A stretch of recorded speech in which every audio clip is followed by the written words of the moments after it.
اعوذ باللہ من الشیطان الرجیم بسم اللہ الرحمن الرحیم۔ معزز ناظرین السلام علیکم ورحمۃ اللہ وبرکاتہ۔ آج ہم خانوادہ اہل بیت کے ایک اور چشم و چراغ امام محمد الباقر رضی اللہ تعالیٰ عنہ کی بارگاہ میں خراج عقیدت پیش کرنے کی کوشش کریں گے۔ آپ امام زین العابدین رضی اللہ تعالیٰ عنہ کے فرزند ارجمند ہیں، اور آپ کو یہ خوشبختی حاصل ہے کہ آپ کے دادا سید الشہداء امام علی مقام امام حسین رضی اللہ تعالیٰ عنہ ہے، اور آپ کے نانا جنتی نوجوانوں کے سردار امام علی مقام امام حسن رضی اللہ تعالیٰ عنہ ہے، یعنی آپ حسنی اور حسینی سید ہیں۔ اہل بیت کے یہ وہ واحد چشم و چراغ ہیں جن کو دونوں طرف سے روحانی طور پہ جنت کے جو جوانوں کے سردار ہیں ان کا فیض نسبی اور نسبتی طور پر کمال درجے پہ حاصل ہوا ہے۔ آپ کا نام حضور نبی کریم صلی اللہ علیہ وآلہ وسلم کے نام پر محمد رکھا گیا، اور باقر آپ کی کنیت ہے۔ باقر کا مطلب ہوتا ہے چیرنے پھاڑنے والا یا زمین کی تہ سے چیزیں نکالنے والا۔ تو آپ کو اس لیے باقر کہا جاتا ہے کہ آپ نے علم و عرفان کے موتی قرآن و حدیث کے اندر غوطہ زن ہو کر نکال کر عوام کے سامنے پیش کیے۔ میں جس طرح اکثر محافل میں یہ کہا کرتا ہوں کہ ہماری جتنی بھی فقہی لیجسلیشن ہے، اسلامی تشریعات ہوئی ہیں، یہ چاروں فقہ جو ہیں یہ ان خانوادہ اہل بیت کے چشم و چراغ امام زین العابدین رضی اللہ تعالیٰ عنہ کے بعد بھی فرزند آگے نسل چلی ہے تو ان سے ہی ہمیں ملے ہیں۔ انہوں نے کمال مہارت کے ساتھ ظاہری اور باطنی طور پر امت کی آبیاری کی ہے، یعنی قلوب کی تطہیر کا بھی کام کیا اور اذہان کی بالیدگی کا بھی کام انہوں نے احسن طریقے کے ساتھ سر انجام دیا۔ تو آپ کی جو پیدائش ہے وہ 8 مئی 677 عیسوی کو ہوتی ہے، اور ہجری سن اگر دیکھا جائے تو سفر المظفر کا مہینہ ہے اور 57 ہجری، یعنی واقعہ کربلا سے یہ 3 سال پہلے آپ دنیا میں تشریف لائے۔ گویا جب یہ کربلا کا سانحہ ہوا تو آپ کی عمر اس وقت 3 سال تھی امام محمد الباقر رضی اللہ تعالیٰ عنہ کی، اور آپ کا جو وصال ہے وہ مدینہ منورہ میں ہی ہوتا ہے، اور 26 جنوری 733 عیسوی۔ بعض روایات میں 114 ہجری اور بعض روایات میں 117 یا 118 ہجری میں آپ کا وصال ہوتا ہے۔ اور ائمہ اہل بیت کے اکثر جتنے بھی یہ خانوادے کے چشم و چراغ تھے، اس وقت کی جو ملوکیت تھی وہ بدقسمت بادشاہ ان کے روحانی مقام و مرتبہ سے، ان کی علمی وجاہت سے، ان کی ظاہری حسن سے، اور اسلامی جو سلطنت ہے اس کی عوام کی بے پناہ محبت اہل بیت سے، اس کی وجہ سے اموی ہمیشہ ڈرا کرتے تھے اور وہ خوفزدہ رہا کرتے تھے، اور بظاہر تو سامنے آ کے وار کرنا ان کے لیے مشکل ہو چکا تھا، کیونکہ امت سانحہ کربلا کے بعد دوسرا سانحہ ان کو کرنے نہیں دے رہی تھی، تو یہ سازشیں کر کے چالیں کر کے اکثر اہل بیت کے خانوادے کے جو لوگ ہیں ان کو زہر دے کے شہید کیا گیا۔ تو ان کی موت کے بارے میں بھی آتا ہے کہ شام بن عبد الملک نے ان کو زہر دیا، جس کی وجہ سے ان کی شہادت ہوئی۔ آپ کا علمی مرتبہ اور مقام یہ ہے کہ حضور نبی کریم صلی اللہ علیہ وآلہ وسلم کے جو اصحاب اس وقت موجود تھے، جب آپ ان کی بارگاہ میں جاتے تو وہ آپ کے ہاتھ چوما کرتے تھے، اور وہ آقا علیہ الصلوۃ والسلام کے فرامین سنایا کرتے تھے، اور وہ خوشخبریاں جو آپ کے بارے میں وہ لوگوں کو بیان کیا کرتے تھے۔ ایک صحابی رسول صلی اللہ علیہ وآلہ وسلم کے بارے میں آتا ہے، غالباً حضرت جابر رضی اللہ تعالیٰ عنہ کے بارے میں، کہ وہ نابینے ہو گئے تھے، یعنی آخری وقت میں ان کی ظاہری نظر چلی گئی تھی۔ تو جب امام محمد الباقر رضی اللہ تعالیٰ عنہ ان کی بارگاہ میں حاضر ہوتے ہیں تو آپ پوچھتے ہیں کہ آپ کون ہیں؟ تو آپ نے اپنا تعارف فرمایا کہ میں محمد باقر ہوں، تو امام زین العابدین کا فرزند ہوں، حضرت حسین کا پوتا ہوں۔ تو آپ فرماتے ہیں کہ ان صحابی رسول نے آپ کے ہاتھ مبارک چومے اور آنکھوں کے ساتھ لگائے، تو وہاں پہ کسی شخص نے یہ سوال اٹھایا کہ آپ تو صحابی رسول ہیں، آپ نے حضور علیہ السلام کا زمانہ پایا ہے، تو آپ کیوں ایسا کر رہے ہیں؟ فرمایا کہ یہ وہ گھرانہ ہے جس کے تقدس کے بارے میں حضور علیہ السلام نے بارہا ہمیں بتایا تھا، ان کے علم و فضل کے بارے میں، ان کے تقوی و طہارت کے بارے میں، لہذا ان کا ادب کرنا، ان کی تعظیم کرنا باعث فخر سمجھتے ہیں۔ یہ وہ صحابہ اکرام کا مقدس ادب تھا ان کے ساتھ، اور اسلامی دنیا میں ان کا وہ مقام اور مرتبہ تھا جو میں سمجھتا ہوں کہ باطنی طور پر ایک منظم اور مضبوط انداز کے ساتھ ان کی باطنی حکومت کو واضح کرتا تھا۔ سلسلہ طریقت میں دیکھا جائے تو آپ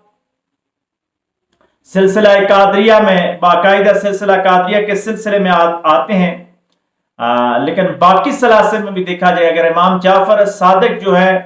وہ سلسلہ عالیہ نقشبندیہ کے پیشواؤں میں شمار ہوتے ہیں، تو وہ انہی کی نسل آگے چلتی ہے، تو یہ فیضان وہاں بھی جاتا ہے۔ اور فقہ کے جتنے بھی امام ہیں وہ امام جعفر صادق رضی اللہ تعالیٰ عنہ کی روحانی اولاد ہے، یعنی ان کے شاگردوں میں پائے جاتے ہیں۔ تو ہر طرف سے امت پہ جتنا بھی علمی اور روحانی طور پہ فضل ہوتا ہے وہ اس گھرانے سے ہوتا ہوا نظر آتا ہے، اور اس گھرانے سے ہی آگے جا رہا ہوتا ہے۔ ہم مختصر انداز کے ساتھ ابھی صرف ان کا ایک تعارف بیان کرنے کی کوشش کر رہے ہیں، کیونکہ بدقسمتی یہ ہو گئی کہ ہمارے مسلمانوں میں جو ائمہ اہل بیت کے حوالے سے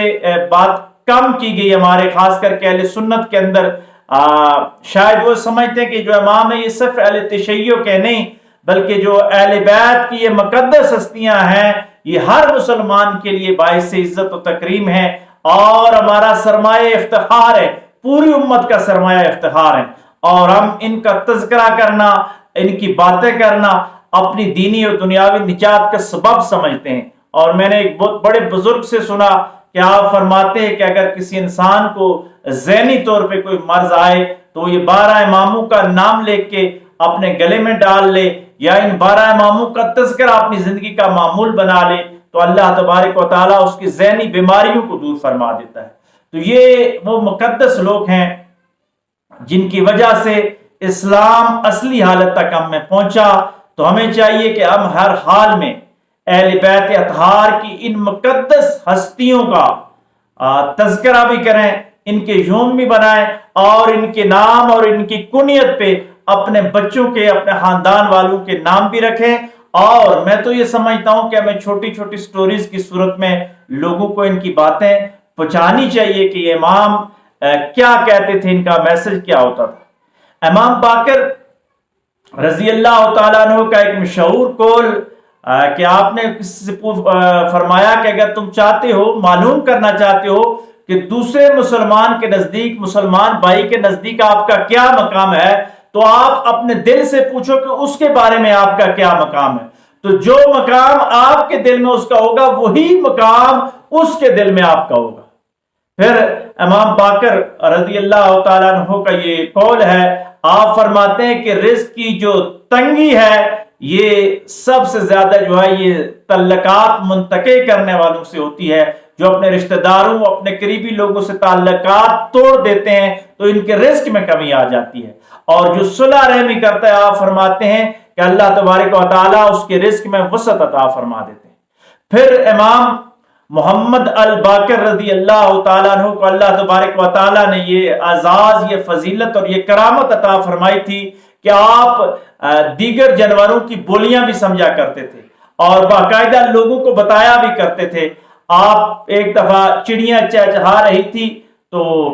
آپ سے کسی نے، آپ نے ایک اپنے مریدین میں سے کسی کو کہا، شاگردوں میں سے، کہ میں بتاؤں کہ یہ کیا کہہ رہی ہیں؟ تو اس نے کہا حضرت بتا دیجیے، عرض کیجیے۔ تو آپ نے فرمایا کہ یہ چڑیاں اس وقت اللہ تبارک و تعالیٰ کی تسبیح کر رہی ہیں، اللہ تبارک و تعالیٰ کی حمد کر رہی ہیں، اور آج کے دن کا رزق اللہ سے طلب کر رہی ہیں۔ یعنی دیکھیں وہ بھی اللہ سے مانگتی ہیں، اور آپ یہ بھی جانتے ہیں کہ اس وقت وہ تسبیح کر رہی ہیں اور ساتھ ہی آج کے دن کا رزق اللہ تبارک و تعالیٰ سے مانگ رہی ہیں۔ پھر ایک مرتبہ آپ کی سواری گم ہو گئی جس پہ کافی سامان بھی تھا، تو آپ نے فرمایا اگر یہ واپس آئی تو میں اللہ کی ایسی حمد کروں گا کہ اللہ تبارک و تعالی خوش ہو جائیں گے۔ تو بیٹھے ہوئے شاگرد تھے کہ وہ سواری اسی وقت واپس آ گئی، جو ہی واپس آئی تو آپ کھڑے ہوئے، قبلے کی طرف رخ کیا اور آپ نے کہا الحمدللہ۔ تو شاگردوں نے پوچھا کہ آپ نے کس انداز کے ساتھ اللہ کی تعریف کی؟ الحمدللہ تو سب پڑھتے ہیں۔ فرمایا اس کے ساتھ اللہ خوش ہو جاتا ہے، یہ اللہ کی ایسی جامع تعریف الحمدللہ۔ تو ہمیں یہ چھوٹی چھوٹی ان کی باتیں ہیں، لیکن کتنے احسن انداز کے ساتھ، محبت بھرے انداز کے ساتھ ہمیں پہنچا کے انہوں نے بتایا ہے کہ اللہ کا شکر کس طرح کرتے ہیں۔ پھر امام محمد الباقر رضی اللہ تعالیٰ عنہ کو یہ بھی اعزاز حاصل تھا کہ جس طرح انسان آپ کی بارگاہ میں آ کے استفادہ کیا کرتے تھے، اسی طرح جنات بھی آپ کی بارگاہ میں حاضر ہوتے اور ظاہری اور باطنی علوم آپ سے حاصل کیا کرتے تھے۔ ایک دفعہ ایک شخص آپ کی بارگاہ میں آیا تو اس نے دیکھا کہ کوئی جماعت باہر جا رہی ہے لیکن وہ انسانوں سے ذرا مختلف ہیں،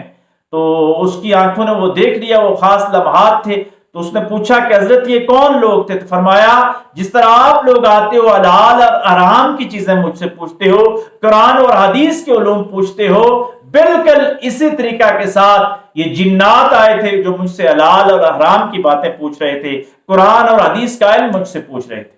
اور پھر آپ کو آپ کے ذریعے اللہ تبارک و تعالیٰ نے مسلمانوں کے عقائد اور اطاعت کی ایسی رائے ہموار کی کہ آپ شیخین کریمین جتنے بھی ائمہ اہل بیت ہیں یہ سب سیدنا ابوبکر صدیق رضی اللہ تعالیٰ عنہ اور سیدنا عمر فاروق رضی اللہ تعالیٰ عنہ اور حضرت عثمان ذو النورین رضی اللہ تعالیٰ عنہ کے بارے میں اچھی باتیں کیا کرتے تھے، ان کی تعریف اور ان کی مغفرت کی دعائیں مانگا کرتے تھے۔ اور اگر کوئی شخص ان کی بارگاہ میں آ کر ان کے حوالے سے کمزور جملے کہتا تو آپ اس کو تنبیہ کیا کرتے تھے، ناراض ہو جایا کرتے تھے۔ ایک دفعہ آپ نے ایک بات کرتے ہوئے کہا کہ حضرت ابوبکر صدیق رضی اللہ تعالیٰ عنہ نے یوں فرمایا، تو وہاں پہ ایک شخص تھا، اس نے کہا کہ آپ بھی حضرت ابوبکر کو صدیق مانتے ہیں؟ تو آپ کا چہرے کا رنگ مبارک سرخ ہو گیا، آپ کھڑے ہو گئے، قبلے کی طرف رخ کیا اور آپ نے کہا کہ اللہ کی قسم میں ابوبکر کو صدیق مانتا ہوں اور وہ اللہ اور اس کے رسول کے نزدیک صدیق ہے، اور جو اس کو صدیق نہیں مانتا میں اس کو پسند نہیں کرتا۔ اس طرح کے الفاظ آپ نے ادا کیے۔ پھر حضرت عمر کے بارے میں بھی اسی طرح آپ کے الفاظ۔ تو یہ عقیدت و محبت کا وہ رشتہ تھا جو امت کو بتا رہے تھے کہ صحابہ کرام جو دین ہمیں پہنچانے والے ہیں، امت کی بنیادوں میں ائمہ اہل بیت ان کے ساتھ کس طرح پیش آتے تھے، اور صحابہ کرام اور ان کی اولادیں کتنی عقیدت، کتنی محبت اور کتنی مودت کے ساتھ اہل بیت کے ساتھ پیش ہوتے تھے۔ صرف معزز ناظرین، یہ جو ملوکیت کے چند لوگ تھے، جو اسٹیبلشمنٹ تھی اور جو حکومت تھی، جو دنیاوی عہدوں کے لالچوں میں آ گئے تھے، انہوں نے اہل بیت کے ساتھ زیادتیاں کی ہیں۔ باقی پوری کی پوری امت مسلمہ، اس میں زیادہ تر تو صحابہ کرام تھے اور ان کی اولادیں تھی، وہ سارے کے سارے اپنا تن من دھن سب کچھ اہل بیت پہ نچھاور کرنا اپنا فرض عین سمجھتے تھے۔ اور دوسری طرف اہل بیت کے مقدس گھرانے کے یہ لوگ واپس مدینے میں ہی رہے اور صحابہ اکرام کے ساتھ ان کے بڑے مثالی تعلقات ہوتے تھے۔ اور پھر امام محمد الباقر رضی اللہ تعالیٰ عنہ سے یہ مشہور بات آتی ہے کہ سیدنا صدیق اکبر رضی اللہ تعالیٰ عنہ کی جب بیعت ہوگی خلافت کے لیے پہلی بیعت، تو ایک ہفتے تک سیدنا ابوبکر صدیق رضی اللہ تعالیٰ عنہ چپکے چپکے لوگوں سے کہتے رہے کہ یار میں تو بیعت کے نہیں تھا، اہل اس کا طلبگار نہیں تھا، کیوں مجھے بیعت پہ یہ کیا گیا، اتنا بڑا بوجھ میرے اوپر ڈالا گیا۔ تو امام محمد الباقر رضی اللہ تعالیٰ عنہ فرماتے کہ حضرت علی کرم اللہ وجہ الکریم نے وہاں جا کے ان کو کہا کہ ہم نے آپ کی بیعت کی ہے، ہم آپ کو خلیفہ مانتے ہیں اور آپ کی حکومت کو تسلیم کرتے ہیں اور آپ مسلمانوں کے امام ہیں۔ یہ تاریخی کچھ تلخ حقائق بھی ہیں،